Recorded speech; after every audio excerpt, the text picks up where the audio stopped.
Panjagutta rash driving కేసులో పోలీసుల దర్యాప్తు ముమ్మరం చేశారు. డిసెంబర్ 25న ప్రజాభవన్ వద్ద బోధన్ మాజీ ఎమ్మెల్యే షకీల్ కుమారుడు సోహిల్ అలియాస్ రాహిల్ ఢీకొన్న ఘటన దర్యాప్తు వేగవంతమైంది. బోధన్ మాజీ ఎమ్మెల్యే షకీల్ను ఏ3గా చేర్చారు పంజగుట్ట పోలీసులు. ఆయన తన కొడుకుని తప్పించే ప్రయత్నం చేసి దుబాయ్కి పంపించారు. మొత్తం ఈ కేసులో ఇప్పటి వరకు 8 మందిపై కేసు నమోదు చేశారు పోలీసులు. ఈ కేసులో ఇప్పటి వరకు 3 అరెస్టు చేశారు. బోధన్ మాజీ ఎమ్మెల్యే షకీల్ పేరును ఎఫ్ఐఆర్లో చేర్చారు అధికారులు. సాహిల్ దుబాయ్ పారిపోయేందుకు 10 మంది సాయం చేసినట్లుగా గుర్తించారు.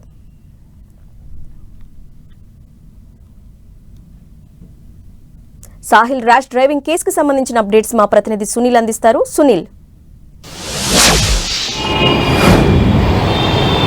బోధన్ మాజీ ఎమ్మెల్యే షకీల్ కుమారుడు సాహిల్ అలియాస్ రాహిల్ అలియాస్ బాబా గత డిసెంబర్ 25వ తేదీన ప్రజాభవన్ గేట్లు తన కారుతో ఢీకొట్టడంపై కేసు నమోదు చేసినప్పుడు పంజాగుట్ట పోలీసులు మొత్తం కేసు ఇప్పటివరకు 10 మందిపై కేసు నమోదు చేసుకోవడం జరిగింది. ఇందులో బోధన్ మాజీ ఎమ్మెల్యే షకీల్ని ఈ కేసులో ఏ3గా పంజాగుట్ట పోలీసులు చేర్చారు. ఈ కేసులో ఏ1గా బోధన్ ఎమ్మెల్యే మాజీ ఎమ్మెల్యేగా ఉన్నటువంటి షకీల్ కుమారుడు సాహిల్ అలియాస్ రాహిల్ అలియాస్ బాబా పేరును చేర్చారు. ప్రస్తుతం అతను పరారులో ఉన్నారు, దుబాయ్కి వెళ్ళాడు. అతను దుబాయ్కి వెళ్ళడానికి సహకరించినటువంటి కొంతమందిపై కూడా పోలీసులు కేసు నమోదు చేసుకుంటుంది. ఈ కేసులో తన కొడుకుని తప్పించే ప్రయత్నం చేసినటువంటి షకీల్ పేరును కూడా ఈ ఎఫ్ఐఆర్లో పంజాగుట్ట పోలీసులు ప్రస్తావించారు. షకీల్తో పాటు ఈ కేసులో మనం ఒకసారి చూసినట్లయితే దాదాపు మొత్తం 10 మందిని ఈ కేసులో ఎఫ్ఐఆర్లో చేర్చారు. అందులో ప్రధానంగా రాహిల్ అలియాస్ సాహిల్తో పాటు అలియాసు బాబా షకీల్ కుమారుడు ఆ పేరు ఏ1గా, అదేవిధంగా ఏ2గా అబ్దుల్ ఆసిఫ్ ప్రస్తుతం ఇతను అరెస్ట్ కావడం జరిగింది. ఏ3గా మాజీ ఎమ్మెల్యే బోధన్ మాజీ ఎమ్మెల్యేగా ఉన్నటువంటి షకీల్ పేరు, అదేవిధంగా ఏ4గా షాహిల్, అదేవిధంగా ఏ5గా జక్రియా, అదేవిధంగా ఏ6గా అస్లాం, ఏ7గా అర్బాసు, అదేవిధంగా ఏ8గా సోహెల్, అదేవిధంగా ఏ9గా ఖలీల్, ఏ10గా సర్ఫరాజ్. ఈ మొత్తం 10 మందిని నిందితులు కూడా ఈ కేసులో చేర్చారు. షకీల్ దుబాయ్ వెళ్ళడానికి వీరందరూ కూడా సహకరించారు. అందులో 3 అబ్దుల్ ఆసిఫ్తో పాటు అదేవిధంగా అర్బాసు, సోహెల్ ఈ 3 కూడా డ్రైవర్స్ ఉన్నారు.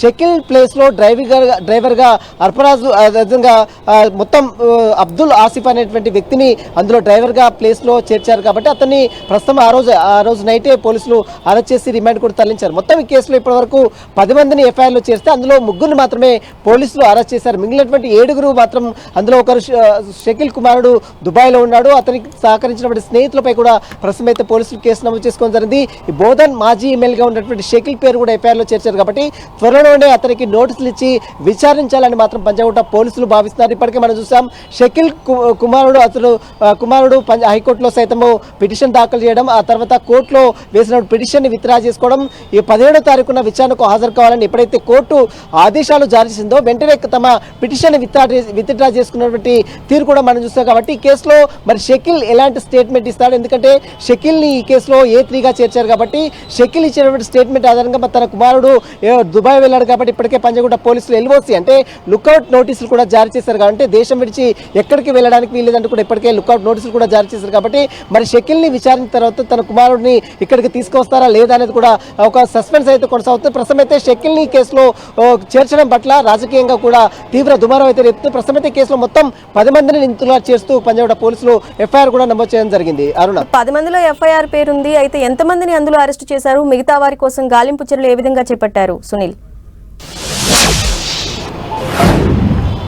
మొత్తం పంజాగుట్ట ర్యాష్ డ్రైవింగ్ కేసులో మొత్తం 3 అరెస్ట్ చేశారు. ఈ కేసులో మొత్తం 10 మందిని ఎఫ్ఐఆర్లో చేరిస్తే అందులో కేవలం 3 మాత్రమే ఏ2గా ఉన్నటువంటి అబ్దుల్ ఆసిఫ్, ఏ7గా ఉన్నటువంటి అర్బాసు, అదేవిధంగా ఏ8గా ఉన్నటువంటి సోహెల్ ఈ 3 కూడా డ్రైవర్స్గా ఉన్నారు. ఈ 3 మాత్రం ప్రస్తుతం అయితే పంజాగుట్ట పోలీసులు అరెస్ట్ చేసి రిమాండ్ కూడా తరలించారు. మిగిలినటువంటి ఏ1గా ఉన్నటువంటి షకీల్ కుమారుడు సాహిల్ అలియాస్ రాహిల్ అలియాస్ బాబా దుబాయ్లో ఉన్నాడు. అతని కోసం కూడా ఇప్పటికే లుకౌట్ నోటీసులు జారీ చేశారు. అతనికి హైదరాబాద్ రావాలంటే కూడా పోలీసులు ఒక లెటర్ని కూడా దుబాయ్కి రాయడానికి కూడా అంటే వాళ్ళ తండ్రి షకీల్ని కూడా కోరే అవకాశం ఉంది. ఈ కేసులో ఏ3గా షకీల్ పేరు ప్రస్తావించారు. కాబట్టి త్వరలోనే బోధన్ మాజీ ఎమ్మెల్యేగా ఉన్నటువంటి షకీల్ కూడా నోటీసులు ఇచ్చి విచారించాలని మాత్రం పంజాగుట్ట పోలీసులు భావిస్తున్నారు. షకీల్ని విచారిస్తే తన కుమారుడు హైదరాబాద్కు రప్పించే ప్రయత్నం అయితే పంజాగుట్ట పోలీసులు చేసే అవకాశం ఉంది. ఎందుకంటే షకీల్ ఇచ్చేటువంటి వివరాల ప్రకారం కేసులో అతను తప్పించే ప్రయత్నం చేశాడు, అతన్ని దుబాయ్కి పంపించాడు, అతనికి సహకరించడానికి తన స్నేహితులపై కూడా ప్రస్తుతం అయితే పంజాగుట్ట పోలీసులు కేసు నమోదు చేసుకుని జరిగింది. మొత్తం 10 మందిలో కేవలం 3 మాత్రమే పోలీసులు అరెస్ట్ చేసిన జరిగింది. మిగిలిన 7 ఒకరు మాత్రం దుబాయ్లో ఉన్నారు. మిగిలినటువంటి 6 షకీల్తో పాటు మిగిలినటువంటి 6 కోసం కూడా ప్రస్తుతం అయితే పోలీసులు గాలింపు చర్యలు చేపడుతున్నారు. అరుణ, రైట్ సునీల్, థ్యాంక్ యూ.